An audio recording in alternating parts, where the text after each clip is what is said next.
Bismillahirrahmanirrahim.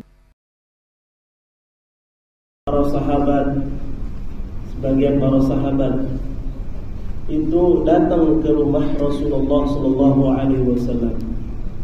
Di antara sahabat yang ikut datang tersebut adalah Abu Bakar dan Umar bin Khattab radhiyallahu anhu. Mereka tiba-tiba ketemu di jalan menuju ke rumah Rasulullah sallallahu alaihi wasallam. Lalu mereka saling tanya, kenapa? Mau kemana? Ya, kita mau ila baiti Rasulillah. Kita ingin datang ke rumah Rasulullah sallallahu alaihi wasallam. Ketika mereka sudah datang ke Rasulullah sallallahu alaihi wasallam, mereka saling lihat gitu. Kayak sungkan mau menyampaikan sesuatu. Tapi Rasulullah SAW karena beliau sudah terbiasa bergaul dengan para sahabatnya, beliau biasa bahkan sudah sangat hafal pribadi masing-masing dari para sahabatnya. Beliau tahu ini kayaknya ada sesuatu yang dibutuhkan. Akhirnya mereka menjawab, "Ju'in ya Rasulullah, kami lapar ya Rasulullah." Rasulullah SAW akhirnya mempersiapkan jamuan untuk para sahabat yang datang. Ini para sahabat, mereka orang-orang hebat pun merasakan rasa lapar ketika diuji oleh Allah SWT di awal-awal masa Islam di Madinah. Akhirnya ketika Rasulullah SAW sudah menyiapkan makanan dan para sahabat sudah menikmati hidangan yang diberikan oleh Rasulullah SAW tersebut, para sahabat ini ada salah satunya namanya salah satu sahabat ya, kita tidak sebut namanya, sendawa. Namanya orang kenyang kan mesti sendawa. Ya. Akhirnya didengarlah suara sendawanya oleh Rasulullah SAW. Kemudian ditanya, kata Rasulullah SAW, sesungguhnya setiap nikmat yang kita dapati dari Allah SWT akan ditanya. Lalu dia membacakan, la tus'alunna yawma idzin 'anil na'im. Sungguh setiap nikmat yang kalian rasakan pasti akan ditanya oleh Allah Subhanahu wa taala. Maka nikmat-nikmat yang kita dapat sampai detik ini, nikmat mata kita bisa melihat, nikmat kita bisa merasakan dinginnya air minum, nikmat kita mendengar, nikmat kita berbicara, nikmat kita berjalan, ini semuanya harus kita syukuri. Kita semua harus selalu mengucapkan syukur kita kepada Allah Subhanahu wa taala. Apalagi harta-harta yang kita miliki. Karena harta-harta kita ini semuanya adalah titipan dari Allah Subhanahu wa taala. Yang ibarat seorang raja pernah ditanya, "Wahai raja, bagaimana menurut Anda kalau seandainya air minum yang ada di gelas Anda sekarang ini Anda minum? Anda minum gelas ini, air di gelas ini, kemudian tiba-tiba airnya membeku di tenggorokan. Kira-kira supaya air ini engkau ditawarkan supaya air ini bisa lepas dari tenggorokan Anda, ditukar dengan setengah dari kekayaan Anda, apakah Anda mau?" Raja tersebut, "Oh iya, harus segera kalau seandainya saya mengalami demikian. Kira-kira kalau seandainya ditukar dengan seluruh kerajaanmu dan kekuasaanmu, mau nggak supaya air ini bisa menjadi cair kembali?" Kata raja ini, "Jangan pun kerajaan saya, semua harta yang ada di saya yang melekat di badan saya, semuanya akan saya serahkan supaya bisa mencair air yang ada di tenggorokan." Maka kata ulama ini mengatakan kepada sang raja, "Wahai raja, lihatlah betapa tidak ada harganya kerajaanmu dan semua harta yang kau miliki melebihi sebuah air gelas yang engkau minum. Subhanallah. Ini nikmat Allah Subhanahu wa taala yang akan kita pertanggungjawabkan di hadapannya. Tidak akan pernah bergeser kaki anak Adam sampai dia ditanya 4 hal, salah satunya apa? An malihi, dengan hartanya.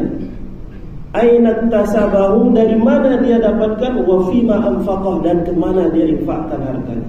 Maka semua ini akan ditanya oleh Allah Subhanahu wa taala.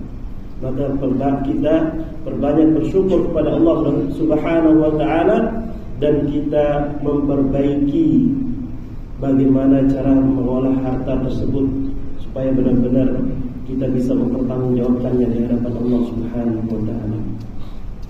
Yang kedua, salawat dan salam kepada baginda Nabi besar kita Nabi Muhammad sallallahu alaihi wasallam, kepada keluarga beliau, istri-istri beliau, anak-anak beliau, orang-orang yang berjalan di atas jalan beliau, para sahabat, dan orang-orang yang tetap kukuh tegak di atas jalan beliau sampai hari kiamat.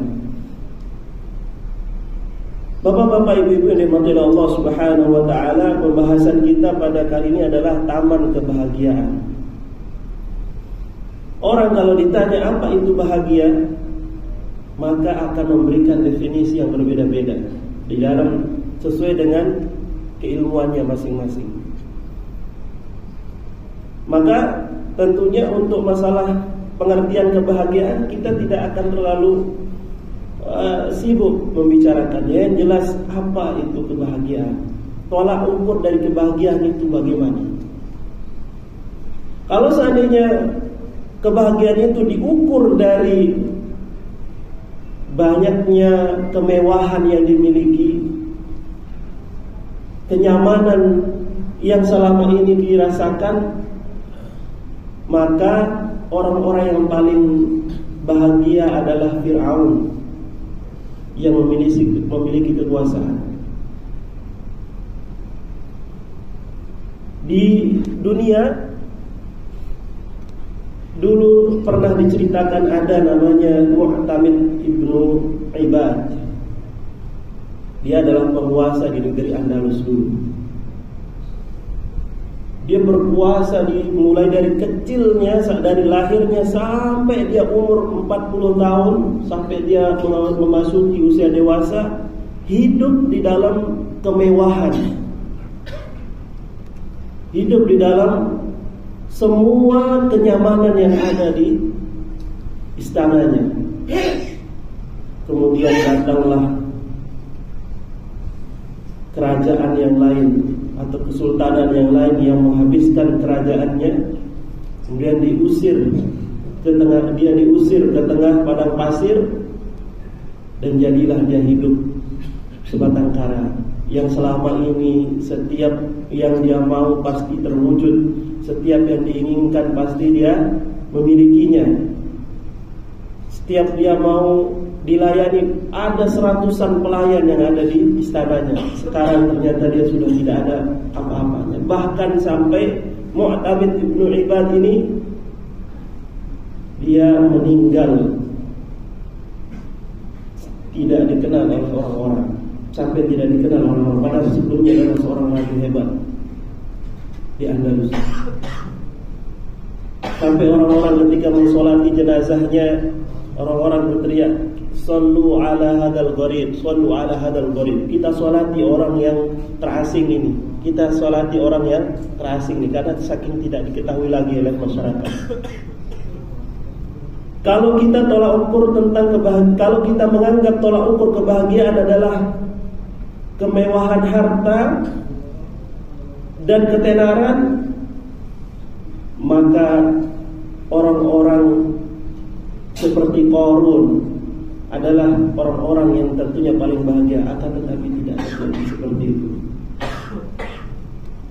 Masih ingat ini kemarin baru saya baca, ada salah satu orang yang bernama Christina Onassis. Ya, ini salah satu miliarder yang ada di daerah barat sana, timur tengah sana. Ini keturunan orang Yunani dan Amerika. Dia yang menjadi pewaris dari kerajaan usaha bapaknya di bidang pelayaran. Tapi ketika dia ditanya, apakah Anda adalah orang wanita yang paling berbahagia? Dia menjawab, na'am ana imra'atun aqna. Saya ini adalah orang wanita yang paling kaya, walakin ashqa imra'ah. Akan tapi saya adalah wanita yang paling sengsara. Ketika dia mengatakan demikian, bukan dia tidurnya di kolong jembatan, bukan di kantongnya hanya tinggal 1.000-2.000 rupiah, akan tapi miliaran, dan dia tidurnya di istana yang megah. Seperti itu. Maka seandainya kalau kita tanya tolak ukur kebahagiaan yang paling penting itu terus apa? Allah Subhanahu wa taala menjelaskan di dalam Al-Qur'an dalam surat An-Nahl ayat 97. Allah Subhanahu wa taala berfirman, "Man 'amila 'amalan man 'amila salihan min dzakarin aw unsa wa huwa mu'min falanuhyiyannahu hayatan thayyibah wa lanujziyannahum bi ahsani ma kanu ya'malun wa lanajziyannahum ajrahum bi ahsani ma kanu ya'malun." Kata Allah Subhanahu wa taala, patokan orang yang berbahagia adalah orang-orang yang beramal soleh. Barang siapa yang beramal soleh, entah itu laki-laki maupun perempuan, wa huwa mu'min, dan dia beriman kepada Allah Subhanahu wa taala, falanuhyiyannahu hayatan thayyibah, maka kami akan jadikan kehidupannya kehidupan yang sangat indah, sangat baik. Walanujziyannahum ajrahum, dan kami akan balas pahala untuk mereka bi ahsani ma kanu ya'malun, dengan balasan yang sebaik-baik atas apa yang telah mereka kerjakan selama di atas muka bumi ini. Bapak Ibu yang dimuliakan Allah Subhanahu wa taala, ketika kita lihat ada orang yang beriman kepada Allah Subhanahu wa taala namun hidupnya sangat miskin. Kok dia bisa hidupnya berbahagia? Bisa jadi ini adalah dari Allah Subhanahu wa taala. Ada orang yang dia itu mungkin rumahnya hanya tinggal 3x4 atau 2x6 atau 3x6 rumahnya. Akan tetapi dia tidak pernah merasa dia merasa dunia ini adalah miliknya. Dia tidak merasa kekurangan. Ada orang yang dia ketika makan dia hanya makan di pinggir jalan, tapi dia merasakan dia sedang makan di dalam restoran. Ada orang yang dia itu mungkin makannya makan biasa, tidak terlalu mewah. Mungkin dia makannya hanya di pinggir sawah, akan tetapi dia rasakan itu adalah makanan yang paling mewah. Karena apa? Karena mungkin dari Allah Subhanahu wa taala, dia diberikan keimanan, karena dia beriman kepada Allah Subhanahu wa taala. Jadi Allah Subhanahu wa taala jadikan kesederhanaannya itu adalah kebahagiaan untuk dirinya. Ada orang yang dia tidur di pinggir atau di bawah kolong jembatan. Dia merasakan tidurnya adalah tidur yang paling nikmat dan paling bahagia. Dia merasakan tidurnya itu seperti tidur di sebuah istana. Kenapa? Mungkin karena dia imannya kepada Allah Subhanahu wa taala kuat.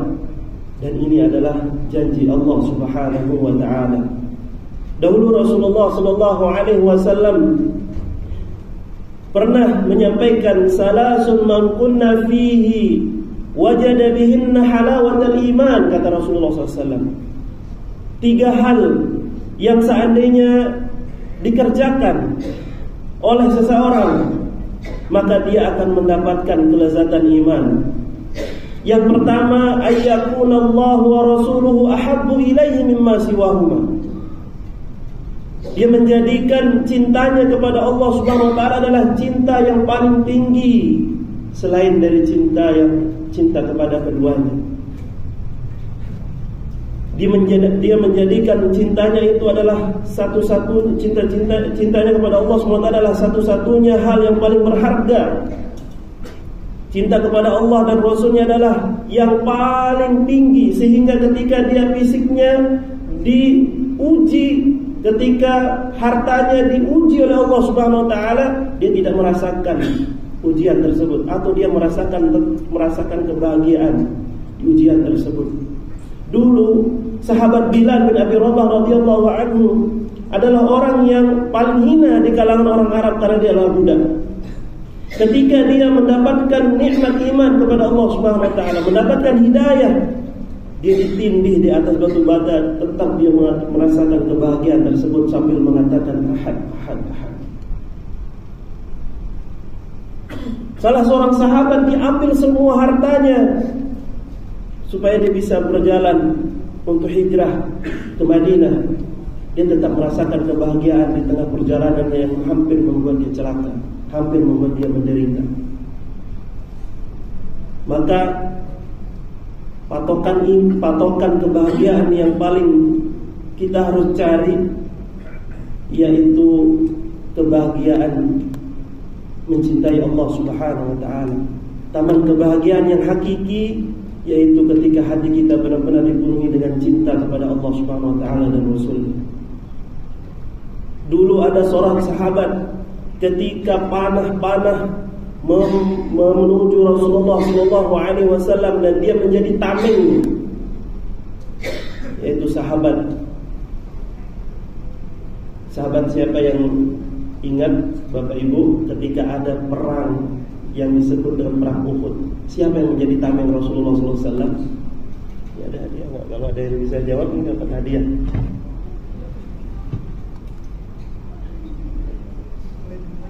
Siapa? Bukan. Siapa bisa? Yang menjadi tameng Rasulullah sallallahu alaihi wasallam? Bukan. Tameng Rasulullah sallallahu alaihi wasallam ketika perang Uhud.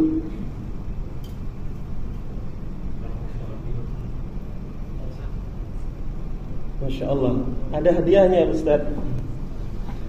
Mumtaz Bapak. Benar. Talhah bin Ubaidillah.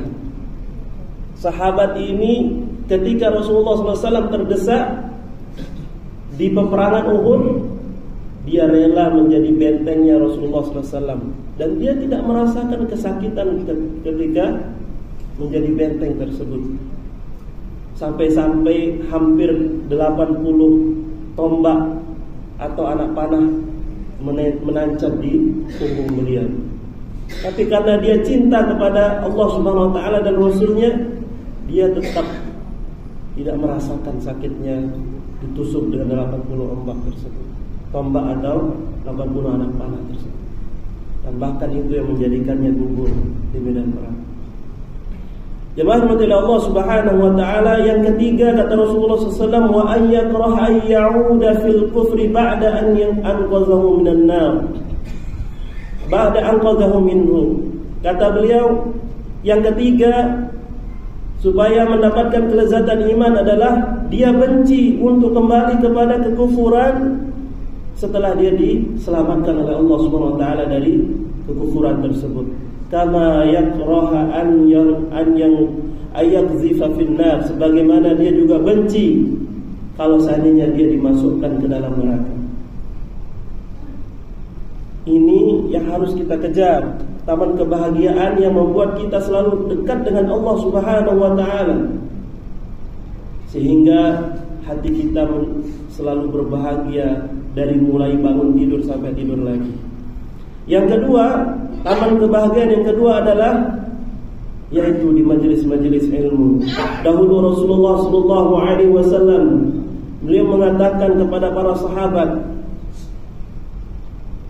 "Idza marartum bi riyadil jannah," kalau kalian lewat di taman-taman surga, "Farda'u," mampir.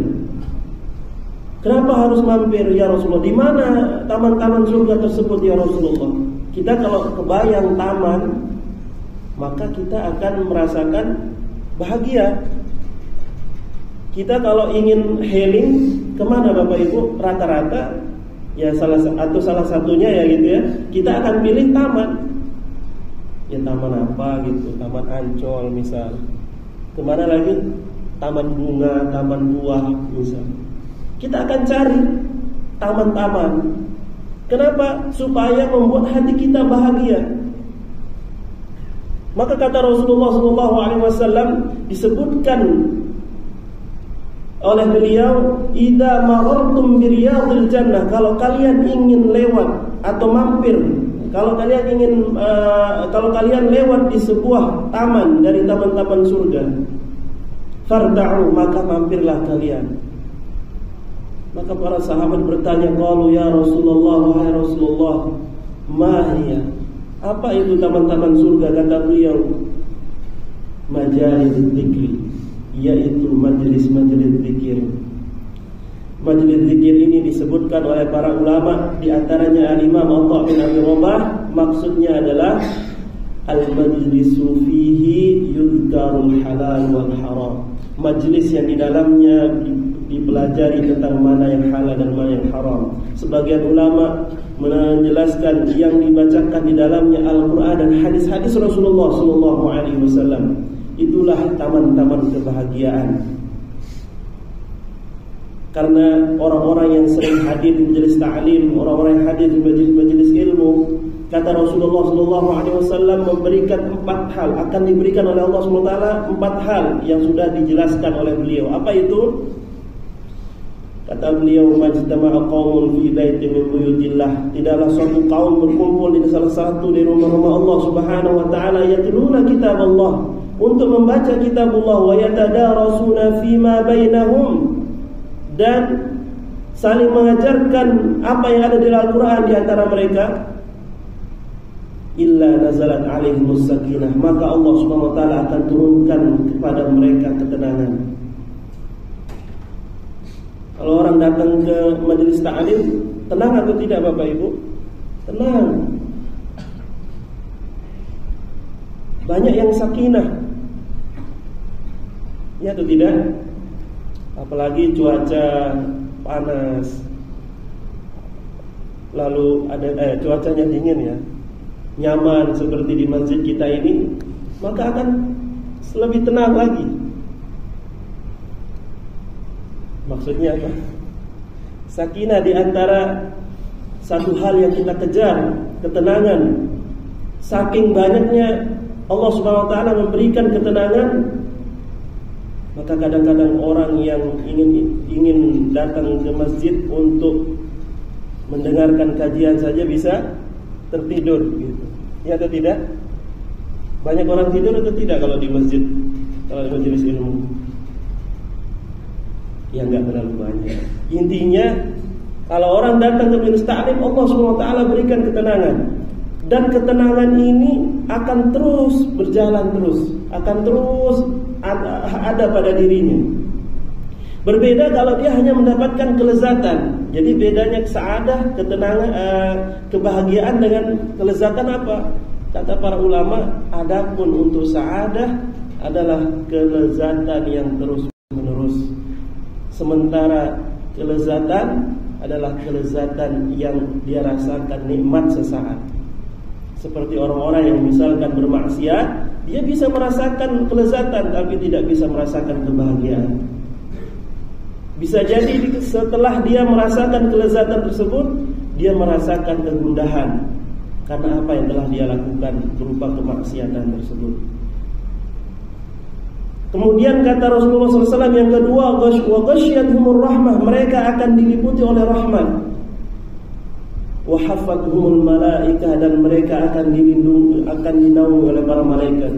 Sebagaimana yang telah dijelaskan oleh Rasulullah SAW tentang makna dari hafathumul malaikah, yaitu diantaranya Al-Imam Al-Khattabi beliau mengatakan bisa jadi maknanya adalah para malaikat itu ikut turun bersama kita, hadir di majelis ta'lim, ikut belajar bersama kita, mendengarkan ilmu Yang kedua, bisa jadi maksudnya adalah para malaikat berhenti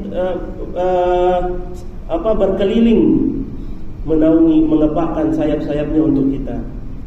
Yang ketiga, bisa jadi maksudnya adalah kata kiasan, saking mereka tawaduk dengan apa yang sedang kita kerjakan, yaitu menuntut ilmu. Yang keempat, kata Rasulullah SAW, wa dzakarahumullahu fi man indah, dan nama mereka akan selalu disebut-sebut oleh Allah Subhanahu wa taala. Orang kalau sering disebut oleh atasan, maka tentu dia memiliki hubungan yang kuat. Kalau ada pejabat yang sering menyebut orang yang ada ketika dia sedang berada di kumpulan orang-orang hebat atau tim manajer atau direktur misalkan, kemudian dia sebut nama office boy-nya misalkan, maka tentu dia memiliki hubungan yang hebat dengan orang yang disebut-sebut tersebut. Maka tentunya ketika kita sering hadir majelis ta'lim, kata Allah Subhanahu wa taala, kata Rasulullah sallallahu alaihi wasallam, nama kita akan sering disebut juga oleh Allah Subhanahu wa taala di kalangan ashab malaikatul abrar atau bararah. Kita akan sering disebut oleh Allah Subhanahu wa taala di kalangan para malaikat-malaikat yang mulia. Sampai-sampai kata Rasulullah sallallahu alaihi wasallam, innallah idza ahabba 'abdan nadahu Jibril. Allah Subhanahu wa taala kalau sudah mencintai seorang hamba, dia akan memanggil Jibril dan mengatakan, inni uhibbu fulan fa ahibbah. Wahai Jibril, sesungguhnya aku mencintai si fulan, maka cintailah dia. Ketika sudah disampaikan, Allah Subhanahu wa taala berfirman kepada Jibril demikian, maka Jibril memanggil ahlus samawati wal ard. Jibril akan memanggil seluruh penduduk langit dan para malaikat penduduk langit dan penduduk bumi. Dia mengatakan, innallaha yuhibbu fulanan fa ahibbuh. Sesungguhnya Allah Subhanahu wa taala mencintai si fulan, maka cintailah. Kalian cintailah dia, wahai para malaikat. Makanya orang-orang yang dia dicintai oleh Allah Subhanahu wa taala, doa-doanya akan mudah diterima oleh Allah Subhanahu wa taala. Lau aqsama 'alallahi la abarra, meskipun dia orang-orang yang mungkin di dunia kalau ada pertemuan tidak pernah dicari dan tidak pernah diundang, saking tidak ada kedudukannya sama sekali. Tapi kalau dia sudah mengangkat tangannya di hadapan Allah Subhanahu wa taala, maka doanya tidak ada yang bisa memutus untuk dia jabahi oleh Allah Subhanahu wa taala.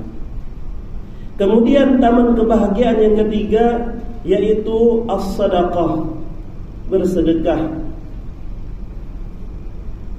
Bersedekah sebagaimana yang kita tahu kata Rasulullah sallallahu alaihi wasallam, ma naqasat malun min sadaqatin.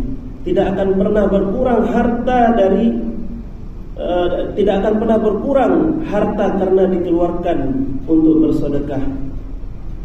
Sedekah ini sebagaimana kata Imam Ibnu Qayyim rahimahullahu taala, al-mutasaddiq kullama tasduqu bi sadaqatin. Orang yang ingin bersedekah ketika dia ingin mengeluarkan sedekahnya, insyarahalaha qalbuh, hatinya akan menjadi tenang, lapang, wanfasaha bihi sadruh, dan hatinya akan menjadi bahagia. Fakullama tasduqut tasawan wanfasaha wansyarah, dan ketika dia sudah mengeluarkan sedekahnya, hatinya semakin lapang, semakin bahagia. Wa qawiyul farhad, dan kebahagiaannya akan semakin menguat.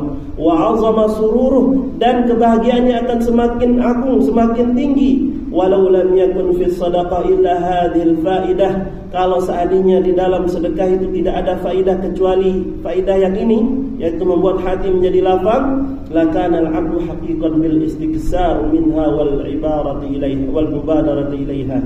Maka sesungguhnya dia seorang hamba, dia akan benar-benar berusaha untuk memperbanyak sedekah dan bersegera untuk mengeluarkan sedekahnya. Qala al-Hafiz Ibnu Hajar Al-Asqalani rahimahullahu taala, Al-Imam Ibnu Hajar Al-Asqalani beliau mengatakan, al-jawwad idza hamma bis sadaqah, orang yang dermawan ketika dia mengeluarkan sedekahnya, infasahalaha sadruh, maka hatinya menjadi lapang, wa tabat nafsu, dan jiwanya menjadi baik, fatawassa'at fil infaq, lalu dia akan semakin berinfak dengan lapang, dengan semakin terbuka tangannya. Wal bakhil, adapun orang-orang yang bakhil, idza hadasa nafsuhu bis sadaqah, baru jiwanya ingin untuk bersedekah, syahhat nafsuhu, langsung jiwanya menjadi bakhil, fadhaqa sadruhu, dan hatinya langsung jadi sempit, wan qabadat yadah, dan tangannya langsung tidak bisa mengeluarkan harta. Qala Al-Allamah Muhammad Ibnu Shalih Al-Utsaimin rahimahullahu taala beliau mengatakan, al-insan idza badala asy-syai' wala siyama al-mal, sesungguhnya manusia ketika dia sudah memberikan sesuatu, terlebih-lebih ketika dia mengeluarkan hartanya, yajidu fi nafsihi insyirahan, maka dia akan mendapati jiwanya akan menjadi tenang. Wa hadza syai'un, dan ini adalah sesuatu yang mujarrabun, yang sudah teruji, ya, sudah diuji berkali-kali. Walakin bi syarti an yakuna badluhu bi sakha'in wa tayyib nafsihi, dan memberikannya itu syaratnya harus dengan kerelaan hati. Ini akan membuat hatinya tetap bahagia. Bahkan Allah Subhanahu wa taala pernah menyampaikan, lan tanalul birra hatta tunfiqu mimma tuhibbun. Allah Subhanahu wa taala menyampaikan, kalian tidak akan pernah merasakan berbuat baik yang sebaik-baiknya, yang benar-benar berbuat baik, sampai kalian mengeluarkan harta yang paling kalian cintai. Sampai kalian mengeluarkan harta atau sesuatu yang paling kalian cintai. Maka kebahagiaan hati ini akan benar-benar bisa dirasakan kalau kita bisa sering memberikan sesuatu yang paling kita cintai untuk orang lain. Harta yang selama ini kita kumpulkan dari pagi sampai pagi lagi, kemudian kita coba untuk sedekahkan kepada orang lain, itu yang akan membuat Allah Subhanahu wa taala membuka hati kita menjadi lapang. Itu yang akan membuat hati kita menjadi tenang. Itu yang akan membuat hati kita menjadi banyak-banyak bersyukur kepada Allah Subhanahu wa taala. Yang terakhir di antara taman-taman kebahagiaan yaitu berzikir kepada Allah Subhanahu wa taala. Kata Allah Subhanahu wa taala, ala bidzikrillah tatmainnul qulub. Ketahuilah sesungguhnya hanya dengan berzikir kepada Allah Subhanahu wa taala maka hati akan menjadi tenang. Maka hendaknya kita sebagai seorang muslim yang benar-benar ingin untuk kembali kepada Allah Subhanahu wa taala dengan penuh ridha, dengan penuh kemenangan dan penuh kebahagiaan kepada Allah Subhanahu wa taala, dan kita ingin pulang ke kampung halaman kita yang sebenarnya, maka hendaknya kita memperbanyak zikir kepada Allah Subhanahu wa taala. Di antara zikir tersebut adalah membaca Al-Qur'an. Membaca Al-Qur'an adalah salah satu zikir yang paling besar. Maka jangan sampai satu hari kita terlewatkan untuk membaca ayat-ayat Allah Subhanahu wa taala. Sesungguhnya Al-Qur'an ini akan menjadi syafaat nanti di hari kiamat.